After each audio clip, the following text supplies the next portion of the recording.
Hello friends. आज हम SSC के combined graduate level exam tier 1 2022 के 5 दिसंबर के दूसरे शिफ्ट के इंग्लिश के सेट को सॉल्व करेंगे। इससे पहले मैंने इंग्लिश के और भी वीडियोस बना रखे हैं इसी एसएससी सीजीएल के ही दूसरे सेट्स के। आपको उन वीडियोस की लिंक डिस्क्रिप्शन में मिल जाएगा। तो चलिए पहले प्रश्न के साथ शुरू करते हैं। तो यहाँ से हमारा इंग्लिश सेक्शन शुरू होता है। देखिए पहला क्वेश्चन क्या कह रहा है, पैसिव फॉर्म में कन्वर्ट करने को कह रहा है। My parents have booked a mini gateway for me. मेरे पेरेंट्स ने एक मिनी गेटवे बुक किया है मेरे लिए। तो देखिए यहाँ पे हैव है तो हमें हमें अपने आंसर में हैव या हैज़ बीन चाहिए, वो ज़रूरी होना चाहिए। देखिए यहाँ पे वॉज बीइंग है, गलत हो गया। हैड बीन है, गलत हो गया। वॉज बीन है, वॉज के साथ तो बीन होता भी नहीं, गलत हो गया। यहीं पे आपको हैव बीन मिलेगा, इसीलिए यही आपका करेक्ट आंसर है। अ मिनी गेटवे, क्योंकि ये आपका ऑब्जेक्ट है। A mini getaway have been booked for me by my parents. Option number 4 हमारा करेक्ट है। Question second, spot the error आ गया।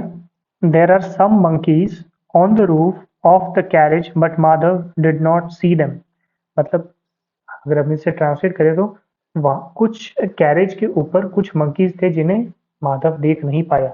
मंकीज थे, थे का सेंस आएगा, इसीलिए यहाँ पे आर ना होके वर होना चाहिए, वो करेक्ट होगा। ऑप्शन नंबर सेकंड में एरर है। क्वेश्चन नंबर थर्ड, एमेंड शब्द का सिनोनिम पूछ रहा है। एमेंड मतलब चीज़ों को सही कर देना, चेंजेस लाके चीज़ों को सही करना। जैसे कि अमेंडमेंट्स हुए हमारे कॉन्स्टिट्यूशन में, मतलब समय के हिसाब से चीज़ों में परिवर्तन, जिससे कि वो प्रेजेंट टाइम के हिसाब से वैलिड रहे, उसे हम अमेंडमेंट कहते हैं। उसके लिए एक शब्द और होता है रेक्टिफाई, मतलब कि गलतियों को सुधारना। हार्म मतलब होता है किसी को नुकसान पहुंचाना। इम्पेयर मतलब होता है टू डैमेज और वीकन समथिंग, किसी चीज़ को डैमेज कर देना या कमज़ोर कर देना। और वर्सन मतलब भी सेम ही होता है, टू बिकम वर्स मतलब और बुरी स्थिति में पहुंच जाना। ऑप्शन नंबर फर्स्ट हमारा करेक्ट आंसर है। क्वेश्चन 4 कह रहा है सब्स्टिट्यूशन के लिए, तो पढ़ते हैं। Rita will never have changed her job if she would have been promoted. देखिए विल नेवर हैव नहीं, वुड नेवर हैव होना चाहिए। फ्यूचर में पॉसिबिलिटी की बात की जा रही है ना। रीता ने अपना जॉब चेंज नहीं किया होता अगर वो प्रमोट हो जाती। फ्यूचर में थी वाला सेंस आ रहा है, इसलिए वुड सबसे अप्रोप्रिएट होगा। Option number third. Question number fifth, incorrectly spelled word पूछ रहा है। इस पूरे सेंटेंस में कौन से इनकरेक्टली स्पेल्ड वर्ड हैं? तो पहले हम सेंटेंस पढ़ते हैं। सुधीर्स harassment is not only perceivable and occasional but also has become a matter of humorous incident before his colleagues। मतलब सुधीर का जो हरासमेंट है वो सिर्फ परसीवेबल, मतलब जो आपको सामने दिख जाए, इजीली विजिबल हो, और ओकेजनल भी नहीं है, अक्सर होता रहता है हरासमेंट। ये जो है ये ह्यूमरस इंसिडेंट बन गया उसके कलीग्स के सामने, मतलब हंसी वाला इंसिडेंट जिससे कि उन्हें मजा आता है। अब कलीग जो शब्द है वो सही लिखा हुआ है। कलीग मतलब सहपाठी या साथ में काम करने वाले। ह्यूमरस मतलब मजाकिया। परसीवेबल मतलब जो आप परसीव कर सके, देख सकें, इसके लिए शब्द है एपरेंट। नोटिसेबल भी एक शब्द है।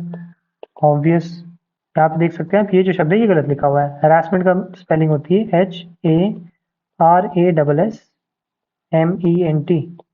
हरास में सिर्फ एक आता है और एक शब्द और है एम्बेरस, EMBARRASSMENT। दोनों में याद रखिएगा, इसमें डबल आर आता है, इसमें सिंगल आर आता है, डबल एस दोनों में होता है। हरासमेंट मतलब परेशानी या उत्पीड़न, या लोगों को जब कोई परेशान करता है वो हरास होता है। एम्बैरेसमेंट मतलब जैसे आप किससे कोई गलती हो जाए और उससे आप शर्मिंदा है, उसे हम एम्बैरेसमेंट कहते हैं। ऑप्शन नंबर सेकंड आपका करेक्ट आंसर है। Question number six, fill in the blanks आ गया, तो पढ़ते हैं। The trainee wanted to know the dash of course to get a better understanding of the job prospects. मतलब ट्रेनी क्या जानना चाहता था, उस जॉब के बारे में और जानना चाहता होगा ना, तो उसके लिए हमारे पास एक इडियम है, ins and out. To know everything about something, to know all the details of something. Option number first. Bird's eye view मतलब होता है जनरल व्यू, मतलब आपने पूरा थॉरली तो नहीं पढ़ा, बस एक जनरल ओवरव्यू लिया, बस देखा, स्किम किया। स्किम एक शब्द होता है जब आप पढ़ते नहीं है लेकिन आप बस हाई मतलब कुछ कुछ वर्ड्स को देख के एक रफ आइडिया लेते हैं। क्राइंग नीड का मतलब होता है वेरी ऑब्वियस नीड, मतलब सब कोई ऐसी चीज जिसकी आपको बहुत ज्यादा जरूरत हो, मतलब इस सिचुएशन में that is the need of the hour, इसको हम क्राइंग नीड इडियम के साथ डिनोट करते हैं। और टॉल टॉक मतलब कि बड़ी बड़ी बातें करना। बोस्टिंग एक शब्द है इसके लिए, बड़ी बातें करना, लंबी चौड़ी बातें करना, या फेंकना कोई जनरल टर्म में ये भी है, और हमारे बनारस में इसे टेलर देना कहते हैं। तो ऑप्शन नंबर फर्स्ट हमारा करेक्ट आंसर है। Question number 7, fill in the blanks. This drama is extremely informative dash life in Roman times. तो about life in Roman times, ये जो ड्रामा है ये काफी इंफॉर्मेटिव है। किस समय, किसकी लाइफ के बारे में? रोमन सभ्यता के समय के बारे में। ऑप्शन नंबर थर्ड हमारा करेक्ट आंसर है। क्वेश्चन नंबर 8 फिर से आ गया, fill in the blanks. Arun and his wives were dash a baby boy after 18 years of their marriage। तो 18 साल बाद क्या होगा? बच्चा ही होगा ऑब्वियसली। अब इसके लिए एक शब्द हम जो यूज करते हैं वो होता है blessed with. Arun and his wives were blessed with a baby boy after 18 years of their marriage. मतलब 18 साल बाद अरुण और उसकी वाइफ को एक बेबी बॉय हुआ। अब देखिए डिलाइटेड जो शब्द है ये फूड के लिए अक्सर यूज होता है। फूड और बच्चे में कोई ऐसा रिलेशन तो नहीं है। प्रिपेयर्ड मतलब किसी तैयारी करना, प्रिपरेशन करना खाना वाना बनाने के लिए। प्रोवाइडेड मतलब जब कोई आपको कोई चीज़ प्रोवाइड करे। लेकिन जो बच्चा जो होता है वो भगवान की देन है, ब्लेसिंग है। वो तो कंसीव होके एक न्यू लाइफ है, इसीलिए ब्लेस्ड विथ जो शब्द है वो सबसे अप्रोप्रिएट है। Option number fourth. क्वेश्चन 9 पूछ रहा है सिनोनिम शब्द इम्पीड का। इम्पीड मतलब होता है ऑब्स्टिकल या हिंड्रेंस, मतलब कि रुकावट। आपके रास्ते में जो रुकावट आए, या पहले रुकावट के लिए अभी फिलहाल आपके जो रिलेटिव्स हैं वो सबसे बड़ी रुकावट है। आपकी सक्सेस से उन्हें सबसे ज़्यादा दुख होगा और आपके फेलियर से उन्हें खुशी मिलेगी। तो इम्पीड मतलब ऑब्स्टिकल या हिंड्रेंस या आपके रास्ते की रुकावट। ऑप्शन नंबर फोर्थ हमारा करेक्ट आंसर है। इंटेंड मतलब किसी चीज़ को करने की इच्छा होती है। प्रॉम्प्ट मतलब होता है क्विक। और रिस्पाइट मतलब होता है एन इंटरवल ऑफ रेस्ट या रिलीफ। मतलब रिस्पाइट जैसे आपने कई बार वो पॉलिटी पढ़ा होगा तो उसमें भी देखा होगा, रिस्पाइट किया जाता है मतलब किसी के पनिशमेंट को सीवियर ना होके थोड़ा हल्का या लीनियंट बना देते हैं, या उसके टर्म को कम कर देते हैं। मतलब कुल मिला के रिलीफ का समय, उसको हम रिस्पाइट कहते हैं। ऑप्शन नंबर फोर्थ हमारा करेक्ट आंसर था। Question number 10 incorrectly spelled word पूछ रहा है। वार्डन सही है, इंजीनियर सही है, इंजीनियर में डबल ई आता है ध्यान दीजिएगा। डॉक्टर भी सही है। पुलिसमैन गलत लिखा हुआ है, इसका करेक्ट स्पेलिंग होती है POLIC, जैसे कि आपने पुलिस में देखा भी होगा, और MAN। ऑप्शन नंबर सेकंड हमारा करेक्ट आंसर था। क्वेश्चन नंबर 11 अंडरलाइन शब्द का सिनोनिम पूछ रहा है। पढ़ते हैं, the audience was mesmerize by the speech delivered by the vivacious lady. Mesmerize मतलब एकदम से सरप्राइज्ड, ज्यादा अप्रोप्रिएट होगा अमेज्ड।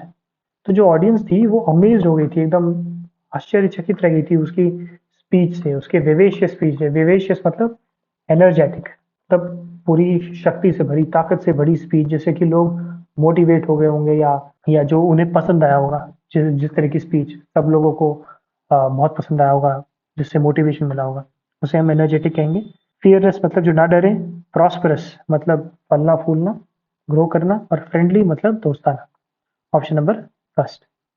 क्वेश्चन 12 कह रहा है एक्टिव वॉइस में बदलने के लिए सेंटेंस को, the gate was opened by the peon. तो द प्यून और क्या हो जाएगा, पास्ट में ओपनड है तो, और यहाँ वॉज लगाया हुआ तो पास्ट लगाना पड़ेगा, ओपनड, और ऑब्जेक्ट हमारा the gate. Option number second correct है। यहाँ पे देखिए यहाँ इज लगा हुआ है, जबकि हमारे सेंटेंस में वॉज था, ये इसलिए गलत होगा। यहाँ पे ING लगा दिया गया है, जबकि सेंटेंस कंटिन्यूस टेंस में है ही नहीं, ये गलत है। और ING हमेशा कंटिन्यूस टेंस में लगता है, सेंटेंस है ही नहीं, इसलिए ये भी गलत हो जाएगा। इस तरह भी आप निकाल सकते हैं। क्वेश्चन नंबर 13 ABCD का अरेंजमेंट आ गया PQRS। तो अगर आप इसे देखिएगा यहाँ पे हम वो अभी जो हमने एक शब्द यूज किया वो कर सकते, बर्ड्स आई व्यू ले सकते हैं आप यहाँ पे। मतलब एक रफली आप जब इसे पढ़ेंगे तो आपको पता चलेगा कि S से शुरुआत होनी चाहिए। देखिए एक हिंट ये भी है कि यहाँ पे दो दो हैं जो S से शुरू हो रहे हैं। तो पढ़ते हैं, देखिए climate advisers anticipate that most homes in future will be warmed by heat pumps. मतलब क्लाइमेट एडवाइजर जो है वो एंटिसिपेट करते हैं इस बात को कि फ्यूचर में, मतलब इस बात को सपोर्ट करते हैं कि फ्यूचर में जो घर होंगे वो हीट पंप्स के द्वारा गर्म किए जाएंगे। इसके बाद जब आप पढ़ेंगे R और P तो देखिए there cost depends on the sort you install and the size of your home. तो देखिए यहाँ पे हीट पंप्स के बारे में बात की, और इस R वाले में इस हीट पंप के बारे में बताया जा रहा है। These devices extract warm from the air on the ground और from water, a bit like fridge operating in reverse. देखिए ये R जो है ज़्यादा अप्रोप्रिएट बन रहा है इसके बाद, तो इसीलिए हम R के साथ जाएंगे और आंसर हमें मिल जाएगा सीधे सीधे थर्ड। सबसे पहले हमने पढ़ा कि फ्यूचर में कैसे रूम गर्म होंगे, उसके बाद पढ़ा ये जो डिवाइस हैं कैसे काम करेंगे, ये हवा से और पानी से गर्मी लेके और गर्म करेंगे कमरों को, जैसा कि फ्रिज करती है, मतलब कुछ रिवर्स ऑर्डर में उसी के। They are on the market already but they are costly, अभी ये मार्केट में अवेलेबल है लेकिन अभी ये तो इनकी प्राइस बहुत महंगे हैं। There cost depends on the sort you install and the size of your home. इनका जो कॉस्ट है वो इस दो चीज़ों पे डिपेंड करता है। पहला कि आप किस तरीके का ये हीट पंप इंस्टॉल कर रहे हैं और कितने बड़े साइज में ये हीट पंप इंस्टॉल कर रहे हैं। मच लाइक द एसी, जैसा जितना बड़ा एसी होता है उतने ज़्यादा टन के आपको एसी लगाने पड़ते हैं, तो वैसा ही है। तो ऑप्शन नंबर थर्ड हमारा करेक्ट आंसर है। क्वेश्चन 14 सब्स्टिट्यूशन के लिए कह रहा है अंडरलाइन शब्द को, तो पढ़ते हैं। The art history teacher was sacked after she were thought taking school circulars. तो देखिए शी के साथ तो वर होता भी नहीं, पहले तो यही गलत हो गया। शी के साथ वॉज होना चाहिए, वॉज सब में है। अब देखिए शी वर थॉट नहीं, मतलब ऐसा सोचा नहीं गया था। शी वॉज कॉट, वो पकड़ी गई थी। क्या करते हुए? सप्लाइज जो स्कूल के थे उन्हें लेने या चुराने के वजह से। तो ऑप्शन नंबर थर्ड सबसे अप्रोप्रिएट होगा। क्वेश्चन नंबर 15 फिर से एक सेंटेंस अरेंजमेंट आ गया। तो जब आप इसे देखेंगे, इसमें देखिए यहाँ एंड से खत्म हो रहा है, यहाँ आर से खत्म हो रहा है, यहाँ भी एंड से खत्म हो रहा है, यहाँ नीड्स से खत्म हो रहा है। नीड्स के साथ एंड हो सकता है लेकिन एंड आर या एंड के साथ एंडिंग नहीं होती सेंटेंस की। तो इसीलिए देखिए ये गलत हो जाएगा क्योंकि आर से हम नहीं खत्म कर सकते, और ये भी गलत हो जाएगा। एस के साथ खत्म कर सकते हैं, ये दो आंसर हो सकते हैं। उसके बाद जब आप पढ़ेंगे तो मान लेते हैं हम इसको ले लेते हैं एग्जाम में, हमें नहीं पता अभी कि ये आंसर है। तो lightning has requirements change during the day and, देखिए to become a disrupter and, देखिए एंड करके दो दो बार आ गया, इसी से ये थोड़ा सा अनकैनी सा या थोड़ा सा अलग सा लग रहा है।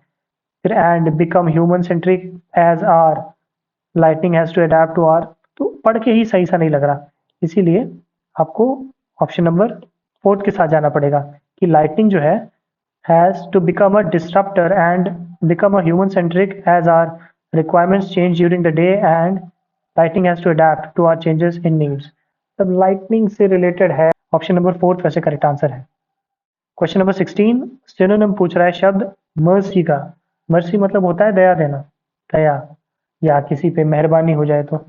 इसके लिए हमारे पास एक शब्द है क्लेमेंसी। क्लेमेंसी मतलब भी होता है मर्सी, मतलब दया। लेगेसी मतलब होता है जैसे जो अपने मतलब एक जनरेशन से दूसरे जनरेशन में पास ऑन हो, जैसे कि ऋषि कपूर की लेगेसी उनके बेटे रणबीर कपूर के पास पास ऑन हो गई, मतलब अपने पेरेंट्स से जो हमें मिल जाए उसे लेगेसी कहते हैं। जैसे कि एक एग्जांपल शाहजहां और औरंगजेब का भी आप कह सकते हैं, शाहजहां की लेगेसी को औरंगजेब ने और मिलाई और आगे वो बढ़ा। तो इस तरह से क्लैरिटी मतलब चीज़ों में बातचीत में जो क्लैरिटी आ जाती है, मतलब क्लियर हो जाती है बातें, समस्याएं जो रहती हैं या आ, जो भी डिफरेंसेस होते हैं उसे क्लियर कर लेना। और प्लूरैलिटी मतलब एक से ज़्यादा, विविधता जिसे हम कहते हैं, जैसे अब डिवर्सिटी भी एक शब्द है। तो ऑप्शन नंबर थर्ड हमारा करेक्ट आंसर था। मर्सी का सिनोनिम है clemency. Question number 17 one word substitution पूछ रहा है। The acting of washing one self, अब खुद को धुलने को हम क्या कहते हैं? एब्यूलेशन। धुलना इन द सेंस पाप धुलना, तो एब्यूलेशन शब्द है उसके लिए।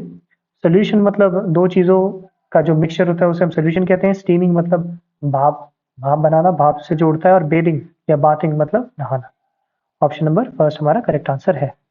क्वेश्चन 18 कह रहा है डायरेक्ट फॉर्म में बदलने के लिए सेंटेंस को। तो देखिए Aryan told me that I knew where to find him. Him की जगह मी हो जाना चाहिए, आई की जगह यू हो जाना चाहिए। ये दो चीज़ देखिए कहाँ कहाँ मिल रहा है, यू यहाँ भी है, मी यहाँ भी है, ये तो सभी में है। अब देखिए न्यू का नो हो जाना चाहिए ना, जब आप कन्वर्ट करेंगे तो नो सिर्फ यहीं पे, यहाँ पे नोइंग है, यहाँ नोन हो गया, यहाँ भी नो है, मतलब इन दोनों में आंसर हो सकता है। अब देखिए आर्यन सेड टू मी और Aryan says to me. Says होता है, टू मी तो सेज के साथ जनरली नहीं आता है, इसीलिए ऑप्शन नंबर फर्स्ट आपका करेक्ट आंसर होगा। क्वेश्चन नंबर 19 अंडरलाइन शब्द को रिप्लेस करने के लिए कह रहा है, तो पढ़ते हैं। I know she really wants the promotion, but she really hit me below the hand by telling the boss about my personal problems। Below the hand नहीं, below the belt एक idiom है जिसका मतलब कुछ अनफेयर कर देना, to do something which is unfair. ये term वैसे hit below the belt boxing से आया है। बॉक्सिंग में जो रूल होता है कि आपको बॉक्स हमेशा बेल्ट के ऊपर करना होता है, उसके नीचे उसे इलीगल या अनफेयर माना जाता है उस गेम के रूल्स के हिसाब से। तो वहीं से ये टर्म आया है, means to do something which is unfair, मतलब जो गलत हो, जो आप जैसे आपने अपने दोस्त को कोई अपना एक सीक्रेट बताया और वो फिर आप सबको बता दे, उसे आप कहेंगे hit below the belt, because मतलब उन्होंने आपके सीक्रेट को रिवील कर दिया और आपके साथ नाइंसाफी की, अनफेयर ट्रीटमेंट किया। तो option number fourth correct answer है। Question number 20, spot the error आ गया, पढ़ते हैं। He will make mistakes but he will learn by making mistakes. So, dear parents, once you put the money in your children's little pockets, forget all on it. Forget all on it नहीं, forget all about it होना चाहिए यहाँ पे appropriate, कि जो बच्चा है वो मिस्टेक्स करेगा लेकिन वो गलतियां करके ही सीखेगा। तो इसीलिए पेरेंट्स को ये हिदायत दी जा रही है कि वो जब अपने बच्चे के जेब में पैसे डालें तो उसे पैसे रखने के बाद उसे भूल जाए, बार बार इंक्वायर ना करें। ऑप्शन नंबर फर्स्ट करेक्ट होगा। इसके बाद चलते हैं कॉम्प्रिहेंशन पैसेज पे। तो यहाँ से हमारा कॉम्प्रिहेंशन शुरू है, पढ़ते हैं। Women won their present status through dash and sacrifice rather than through men's kindness. मतलब वुमेन में जो अपना जो प्रेजेंट का स्टेटस है वो किसके साथ सैक्रिफाइस आ रहा है, मतलब कुछ स्ट्रगल जैसा होना चाहिए। तो ऑप्शन नंबर फर्स्ट ही करेक्ट है। बाकी देखिए हैप्पीनेस, खुश होना, डिग्निटी माने रिस्पेक्ट और जॉय, ये तीनों ही शब्द इस कॉन्टेक्स्ट में सही नहीं आ रहे हैं, इसलिए ऑप्शन नंबर फर्स्ट हमारा करेक्ट होगा। विमेन ने अपना जो प्रेजेंट स्टेटस है उसे बहुत ज़्यादा स्ट्रगल और कुर्बानी, सैक्रिफाइस के साथ ही पाया है, मेंस के काइंडनेस से नहीं मिला है। जैसे कि हमें आज़ादी अपने स्ट्रगल से मिली है, अंग्रेज़ों की काइंडनेस में नहीं मिली। Option number first. आगे बढ़ते हैं। Women and their supporters have fought and in some places continue to fight for the same rights as dash. Women किसके अगेंस्ट में, मतलब किसके बराबर के राइट्स चाहेंगी? मेन के बराबर चाहेंगे ऑब्वियसली, इसीलिए ऑप्शन नंबर सेकंड हमारा करेक्ट है। वुमेन ने और उनके सपोर्टर्स ने अलग अलग जगह फाइट किया है जिससे कि उन्हें मेन मतलब कि पुरुषों के बराबर का दर्जा मिल सके, उतनी बराबर की राइट्स मिल सके। Option number second. थर्ड पे चलते हैं। Laws were made to replace local customs which denigrated and suppress women's right. Denigrated मतलब जो नीचा दिखाना या अ, दबाने के लिए जो लॉज बनते हैं उनकी बात हो रही है यहाँ पे। तो इस तरह के जो लॉज बने थे जो वुमेन को सप्रेस करते थे या उन्हें नीचा दिखाते थे या उन्हें इन्फीरियर समझते थे, उन्हें उन्हें रिप्लेस कर दिया गया। women have dash higher positions in the world at all levels. women have what? women have snatched, उन्हें छीना नहीं है, उन्होंने ग्रिप जकड़ा नहीं हुआ है, उन्होंने प्लक, प्लक मतलब जैसे हम फूल तोड़ देते हैं, तोड़ा नहीं हुआ है, उन्होंने गेन किया है, गेन मतलब कमाया है। ऑप्शन नंबर फोर्थ करेक्ट है। 24th पे चलते हैं। और लेवल तक पढ़ लिया था। पॉलिटिकल, इकोनॉमिक एंड सोशल मतलब अलग अलग जगहों पे उन्होंने ये सारी जो अपनी पोजीशन है वो कमाई है। But in reality women still suffer from dash at various level. क्या सफर करती होंगी वुमेन? मतलब भेदभाव सफर करती होंगी, तो उसके लिए हमारे पास शब्द है डिस्क्रिमिनेशन। इश्यूज भी एक शब्द हो सकता था, लेकिन अगर आप आगे पढ़ेंगे इसमें, for example women work more and earn less than man, इससे क्या समझ में आता है आपको? ये इशू नहीं है, ये डिस्क्रिमिनेशन है। मतलब एक ही तरह के दोनों लोग काम कर रहे हैं लेकिन एक को पैसे ज्यादा मिल रहे हैं और एक को कम मिल रहे हैं, इसीलिए डिस्क्रिमिनेशन शब्द ज्यादा अप्रोप्रिएट होगा। टॉलरेंस मतलब तो मतलब चीज़ों को बहुत ज़्यादा स्ट्रिक्टली ना लेना या स्ट्रिक्टली फॉलो ना कराना होता है, उसे हम टॉलरेंट कहते हैं। और इक्वालिटी माने बराबरी, इक्वालिटी तो बिल्कुल नहीं होगा, तो ऑप्शन नंबर फोर्थ डिस्क्रिमिनेशन माने भेदभाव होगा इसका करेक्ट आंसर। और आज के वीडियो का लास्ट प्रश्न है। In addition to that the majority of the world's poor and illiterate are women. इसके अलावा वर्ल्ड में जो मेजोरिटी है इलिटरेट और पुअर की, वो वुमेन की है। अब कास्ट और बाकी रिलीजन और माइनॉरिटी ये सब भले ही बांटते रहिए, लेकिन जो दो बेसिक ह्यूमंस हैं मेन और विमेन, उसमें विमेन ही ज़्यादा अफेक्टेड है because of the dominance of men. The road to real dash is still strong. मतलब अभी जो उन्हें बराबरी नहीं मिल पा रही है, जो इक्वालिटी नहीं मिल पा रही है, उसका जो रास्ता है अभी बहुत लंबा है, इसीलिए ऑप्शन नंबर थर्ड हमारा करेक्ट आंसर होगा। प्रोबेबिलिटी मतलब चांसेस जो होते हैं। मैच्योरिटी मतलब जब कोई बड़ा हो जाए, मैच्योर, या जैसे हम किशोर अवस्था से जब अडल्ट बनते हैं तो हम मैच्योर कहलाते हैं। और एलिजिबिलिटी मतलब क्राइटेरिया फॉलो कर रहा हो, मतलब जो किसी चीज़ के लिए काबिल हो, एलिजिबल हो। ऑप्शन नंबर थर्ड हमारा करेक्ट आंसर था। उम्मीद करता हूँ ये वीडियो आपके लिए हेल्पफुल रहा होगा। इस वीडियो के अलावा मैंने और भी बहुत सारे एसएससी सीजीएल के वीडियोस बनाए हैं। कुल मिला के मेरे ख्याल से 1 तारीख से लेके 3 तारीख के चारों ही शिफ्ट के आपको वीडियोस मैंने जो बनाए हैं वो डिस्क्रिप्शन में मिल जाएंगे। और इसी तरह हम ये पूरे सेट्स सॉल्व करेंगे, तो उन सारे सेट्स को देखने के लिए आप इस चैनल को सब्सक्राइब कर सकते हैं। और ये सारे ही वीडियोस आपके फोर्थ कमिंग एसएससी सीजीएल के, एमटीएस के, सीएचएसएल के, सीपीओ के और सिलेक्शन फेज के लिए बहुत ही इंपॉर्टेंट है, बिकॉज एसएससी का पैटर्न रहा है, वो क्वेश्चंस को रिपीट करते रहते हैं। तो आप इन्हें सॉल्व कर लेंगे तो हम श्योर दैट आप 20 से ज़्यादा ले आएंगे। तो वीडियो अगर आपको पसंद आया तो आप इसे लाइक कर सकते हैं, अपने किसी फ्रेंड के साथ शेयर कर सकते हैं, और ऐसे कंटेंट के साथ बने रहने के लिए आप हमारे अर्बन विलेज को ज्वाइन करके इस चैनल को सब्सक्राइब कर सकते हैं। वीडियो के साथ अंत तक बने रहने के लिए बहुत बहुत धन्यवाद।